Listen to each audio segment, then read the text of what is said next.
Всем привет! Друзья мои, мира вам и крепкого здоровья! Сегодня у меня мясной пирог, очень вкусный, с мясом, картофелем, луком, море специй. Сейчас разрежу и покажу, какой он внутри. Это можно приготовить на ужин. Это не стыдно подать гостям. Давайте готовить. Это очень вкусно. Поехали! Для начала разморожу слоеное бездрожжевое тесто. Здесь 2 листа, весом каждый 250 грамм. Поверхность припылила мукой. Тесто будет размораживаться в течение 5-8 минут. Использовать буду фарш. Фарш можно взять любой. Если будете готовить из мяса курицы, не готовьте фарш, порубите мелко ножом мясо. 400 грамм картофеля. Картофель режу вот на такие брусочки. Вот такую картофелину разрезаю пополам и вот такими лепестками, а толщина 2-3 миллиметра. Если вы сделаете более крупными кусочками, пирог будет готовиться дольше. Кроме этого, нам понадобится лук. Что касается лука, лук я использую белый репчатый, можно использовать красный лук. Режу его полукольцами. Если у вас есть зеленый лук, добавьте для красоты. Чеснок я в такие пироги не кладу, вы при желании можете использовать. Еще нам понадобятся кунжутные семечки из специй. Буду добавлять пол чайной ложки паприки, пол чайной ложки кориандра молотого сушеного, пол чайной ложки прованских трав и треть чайной ложки черного молотого перца, 20 грамм сливочного масла и 2 столовые ложки растительного масла. Желтком мы будем верх пирога смазывать и еще соль, чайная ложка. Ну вот и все.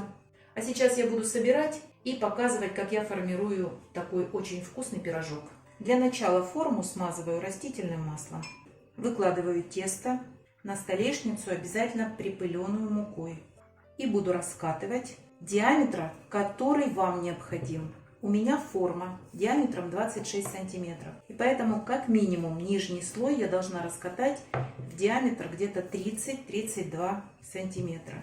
Тесто достаточно разморозилось. Если оно у вас не разморозилось, подержите немного дольше. Но сейчас тепло, и оно очень быстро размораживается. У меня форма диаметром 26 сантиметров и высотой 6. Будет большой пирожок. Выкладываем тесто и формируем основу.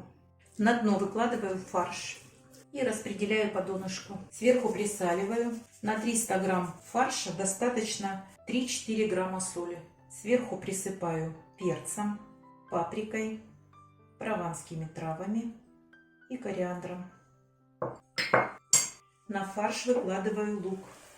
И немного лук присыплю специями. Третий слой будет картофель. Картофель обязательно присолите. 2-3 грамма будет достаточно. И сверху присыпаю оставшимися специями. На картофель выкладываю сливочное масло. И сверху полью растительным маслом. Отодвину в сторонку и раскатаю верхний листок.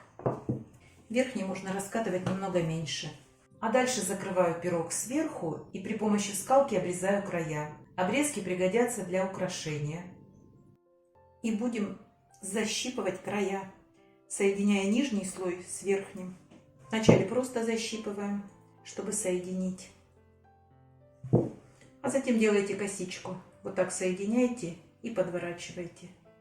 Из обрезков теста я вырезаю листочки. Можно вырезать любые фигурки, а можно сформировать косичку. Обязательно надо сделать вот здесь посередине небольшую дырочку, чтобы выходил воздух. Берем одно яйцо. К желтку я добавила чайную ложку воды и смажу наш пирог. И вот так все тщательно необходимо промазать, чтобы пирог выглядел красиво. И присыплю кунжутом. Друзья мои, если вы не любите кунжут, эту стадию можете пропустить, потому что на вкусовых качествах это не очень сильно отразится. Красиво будет. Отправлю в духовку, разогретую до 180 градусов, только низ подогрев, и выпекать буду 1 час 30 минут. Друзья мои, пирог готов. Выпекался 1 час 30 минут. При 180 градусах только низ подогрев. Готовность определяйте по готовности картофеля. Вот здесь попробуйте Если картофель мягкий, значит пирожок ваш готов. Если картофель еще жесткий, значит, чтобы он не сгорел, накройте сверху фольгой и оставьте выпекаться еще минут 10. Сейчас остынет, и я сделаю обзор. А вы не забывайте подписываться на наш с Петровичем канал. Пока-пока!